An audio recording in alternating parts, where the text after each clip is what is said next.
Hello, I'm Charles Kovess, Australasia's passion provocateur. Welcome to this week's episode of the Charles Kovess Show. This week's big idea: God is a comedian.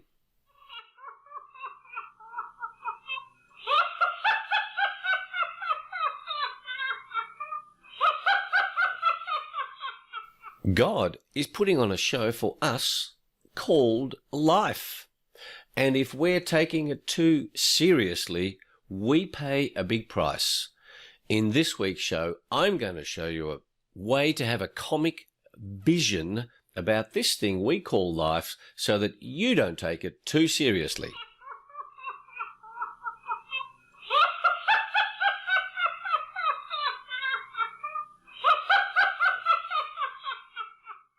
This weekly show is founded on the formula SA plus P equals S. Self-awareness plus passion equals success. Since 1993 as Australasia's passion provocateur, having left my successful legal career, I have inspired, provoked, educated audiences in workshops, in conferences, in group coaching sessions, in individual coaching, to live a life of passion, to discover passion, to not give away this magnificent gift that we have called life and not live it with passion.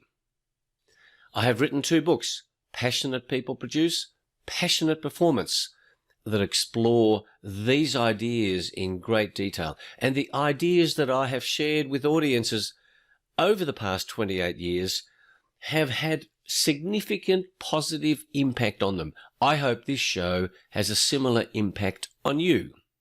This show is also guided by Socrates' famous quote, "The unexamined life is not worth living." I hope that this show provokes you to become ever more self-aware, because self-awareness plus passion equals your success. Now, if we're talking about God being a comedian, I think I better tell you an early joke for regular viewers, regular listeners. I don't share jokes too early in the show, but today, yes. And with all the technology dramas that are going on in life, I thought I would tell you a story about the better computer programmer. Jesus and Satan had an argument as to who was the better programmer.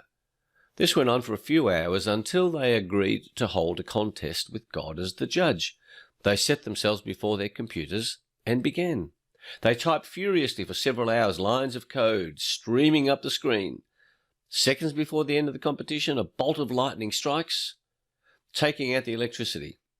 Moments later, the power is restored, and God announces that the contest is over. He asks Satan to show what he came up with. Satan is visibly upset and cries, "I have nothing, I lost it all when the power went out." "Very well," says God. "Let's see if Jesus fared any better."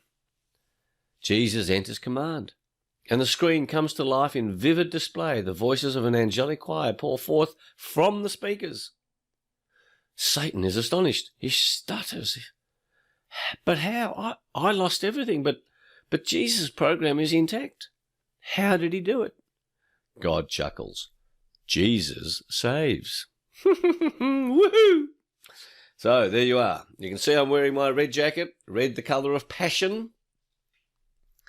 When you see red, think of passion. Think of your passion. Think of the passion of your family members, of how you want your children, if you have them, to live their lives. Do you want them to be passionate, or do you want them to be dull, quiet, boring, low on life, low on energy? Each week I explore one big idea. One big idea, because if I share too many ideas with you, you end up embracing none of them. So I hope each week you come back, watch the show, listen to the show, and go, wow, and think about the idea and how you're going to apply it in your life. I also share with you practical resources, jokes, a song, a quote, a spiritual tip, a health tip that help you apply the big idea during the week. This show is not politically correct, so I hope my jokes do a little bit of, quote, offend, end quote, you. No, I never want to offend anybody, but I'm not going to stop saying what I feel like saying what I want to say, what I think is of value, because somebody might be offended. And because we're talking about God as a comedian, of course, this show also has important spiritual elements. So I don't deny for a moment the spirituality of our human existence. Now, a quick review of the week. Here we are. The week where the debate went on about Joe Biden, Donald Trump. Has he conceded? Has he not conceded? Inauguration on the 20th of January. Major global impact on what's going to happen. And the interesting question is, what's true? What's not true? What's fake? And the fact is, you cannot get all of the answers from one source of news. I look at many sources of news, and it's very interesting how you have to put the elements together. Mainstream news, if that's your sole source of news, it is very biased. Also during the week was the banning of Trump. In fact, the banning of conservatives from various platforms. Now think about that in terms of freedom of speech.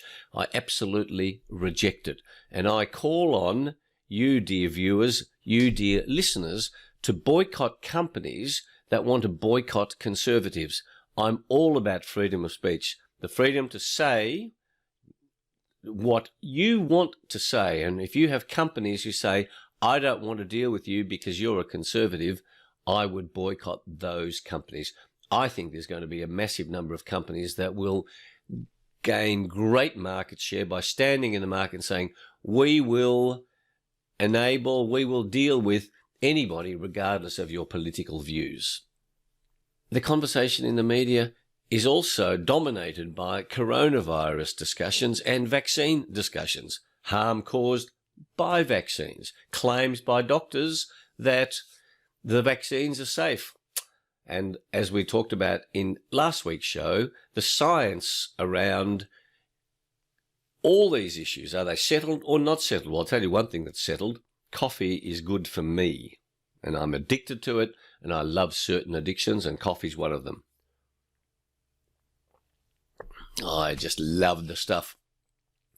So to show you how unsettled the science is in America, the lockdown rules in Florida are totally different to the rules in California. So who's right? So this is the nonsensical idea that it's all clear. Anyone who disagrees with we politicians is wrong. And then the politicians say, well, the technocrats told us that this is what we have to do, so we're doing it. Total abdication of political accountability. They're just saying the doctors said this is what we have to do, so we're doing it, regardless of the cost. This is the debate that's going on in all of the various media, but if you only look at mainstream media, you will hear, oh yes, politicians are doing wonderful things to protect us. What about the people whose lives are being decimated? In the UK, Boris Johnson is under pressure from his party because he keeps chopping and changing the rules, as Australian politicians do, depending on the wind. And they've said, you must end these ridiculous lockdowns. The science, in their minds, is also not settled.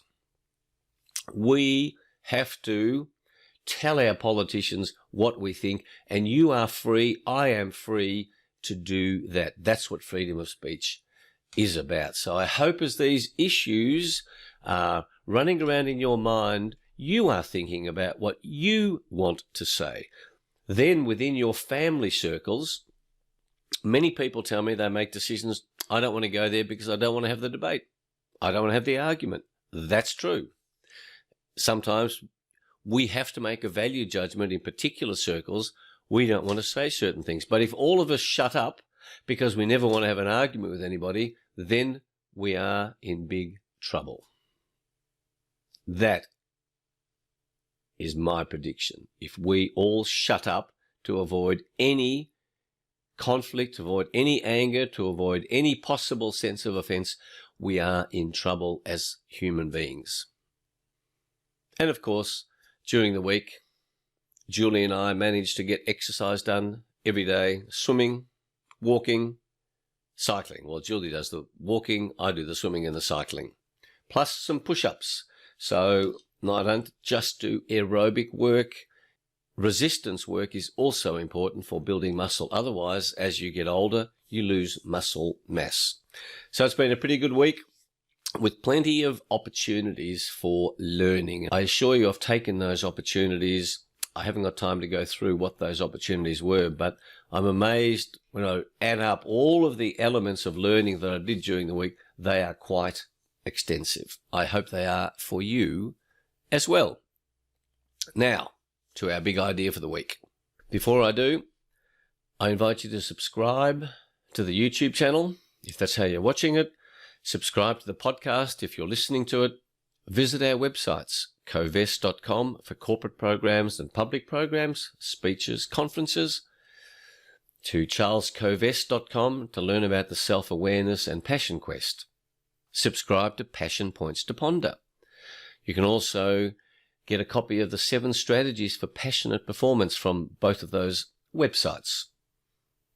Passion Points to Ponder are somewhat infrequent but important bits of writing and ideas that expand on some of the issues that I deal with in this show.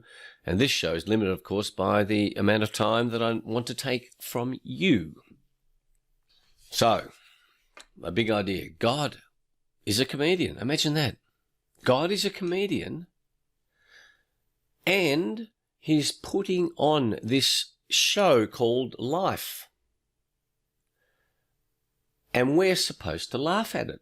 We are not supposed to take this too seriously. This is a gift.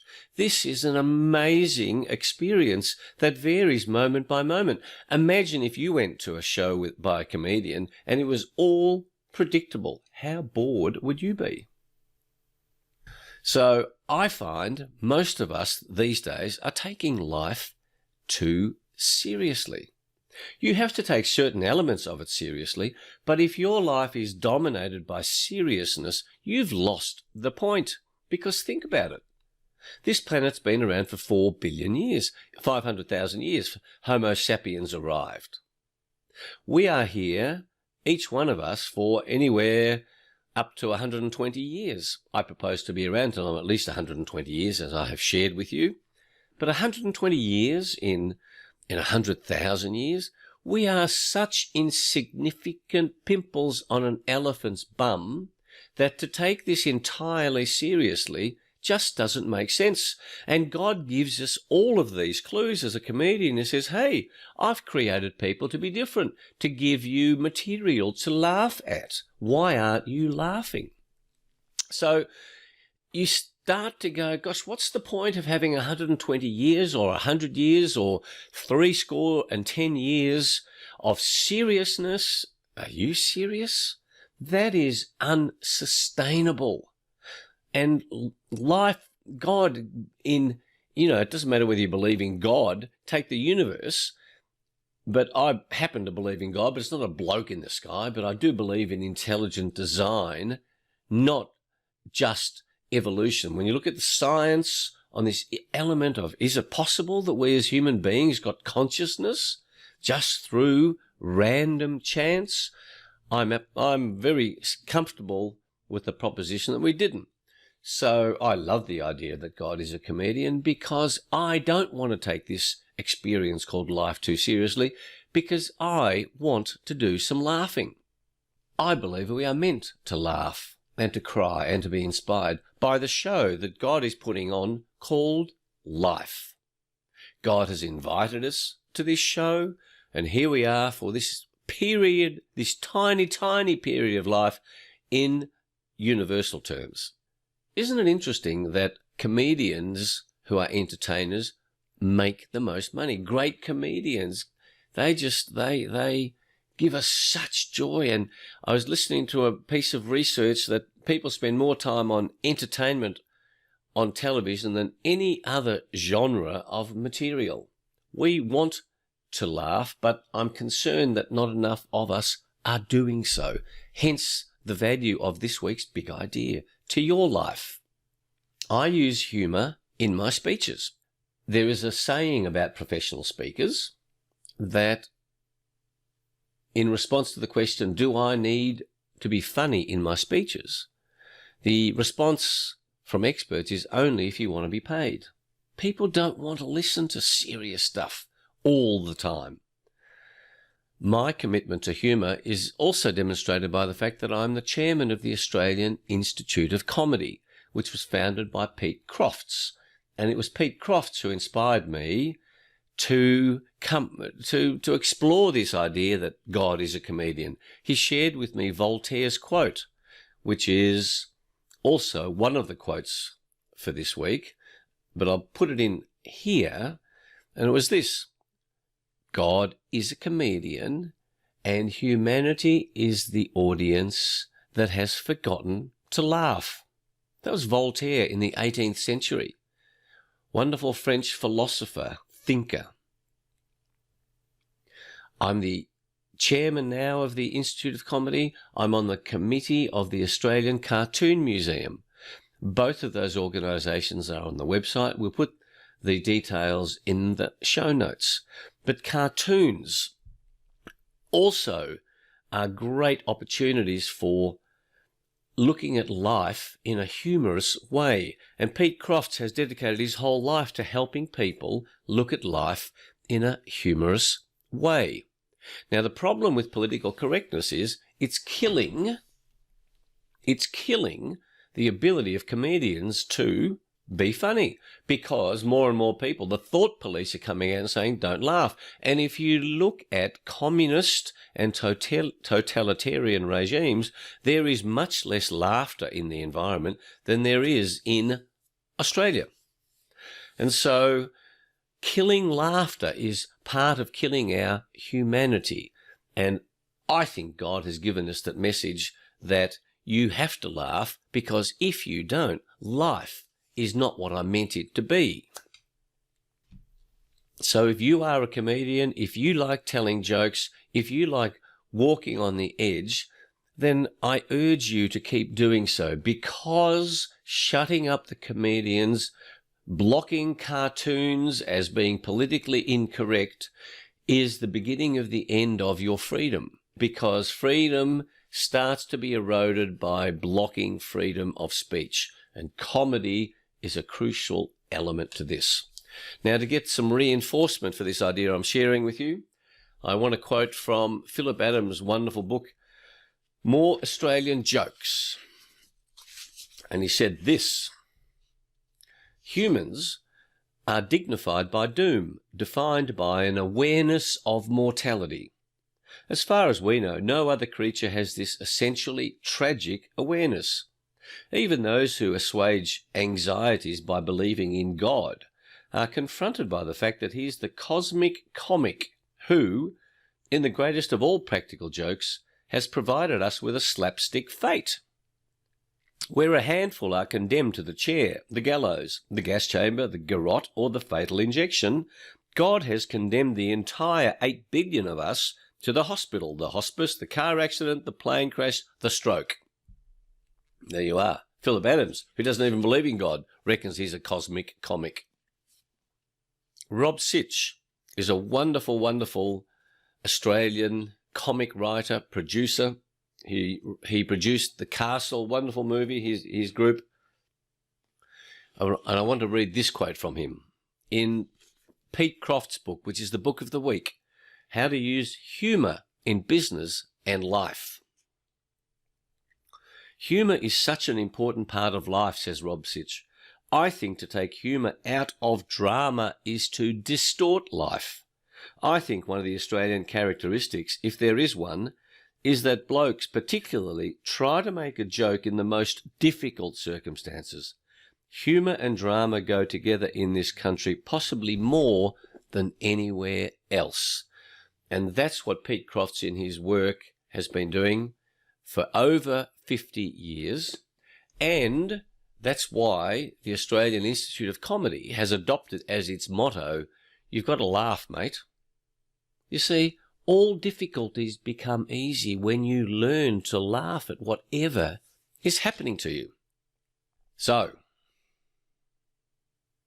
I reckon that's about enough for talking about God being a comedian. This is a show that's been given to you for 100 years. Enjoy the show. Go through the ups and the downs, but don't just go through the downs, because when you embrace the show that God as a comedian has put on for you, this becomes truly the game of life. Think about that as this week goes on. That's about it. Now for some resources. Firstly, the book of the week, as I said, Pete Croft's book, How to Use Humour in Business and Life, and interestingly, Philip Adams wrote the foreword to that, Pete's wonderful book. My quote for the week was the Voltaire quote, God is a comedian and humanity is his audience that has forgotten to laugh. But I want to give you a bonus quote, and this is from Pete Croft's book, and with an Australian bent, but this is all about the Australian humour philosophy. And this is about what it means to be an Australian. You don't have to play sport to be an Australian. You don't have to own your own home to be an Australian. You don't have to sleep with a member of the opposite sex to be an Australian. You don't have to like a cold beer to be an Australian. You don't have to believe in God to be an Australian. You do have to have a sense of humour to be an Australian. Think about that. My song for the week is a song that I didn't know very well. I remember hearing it from many years ago by the Monkees. Daydream Believer, to remind you of the Monkees. This song is Laugh. Listen to these lyrics. Every face that I see is all wrapped up in frowns. And unfortunately, it kind of gets me down. Laugh, 'cause the music is funny. Yeah, the bass sounds offbeat. Ain't that neat? Laugh when you lose all your money or you can't find your shoes to cover your feet. And on it goes. Think of songs that make you laugh. But the Monkees, laugh. My health tip for the week. You've heard that wonderful quote. Laughter is the best medicine. So I urge you to create the environment where you can have more laughter. And the two practical steps that you can take is to, number one, read joke books or read jokes on the internet. Number two, watch great comic movies. Watch movies that make you laugh. And great comic movies, I have found I can watch over and over again. And each person's choice of comedy is different. That's one of the elements of God being a comedian, where he made us all different so that we could all provoke each other and laugh at each other at our weirdness. Watching funny movies and the laughter that you allow yourself to release is so healthy for you. You can also watch Patch Adams, the Patch Adams movie, where Patch, the famous clown, went to hospitals and made a massive impact on the health of patients. The spiritual tip is to have more fun. Remind yourself to have more fun. Fun is one of the 10 F's of spirituality that I've shared with you in earlier shows. Now, I've got another joke for you, since we're talking about comedians. And of course, it's about God and Satan. One bright, beautiful Sunday morning, everyone in the tiny town of Johnstown got up early and went to the local church. Before the service started, the townspeople were sitting in their pews and talking about their lives and their families. Of course, this is before coronavirus lockdown. And suddenly, Satan appeared at the front of the church. Everyone started screaming and running for the front entrance, trampling each other in a frantic effort to get away from the evil incarnate.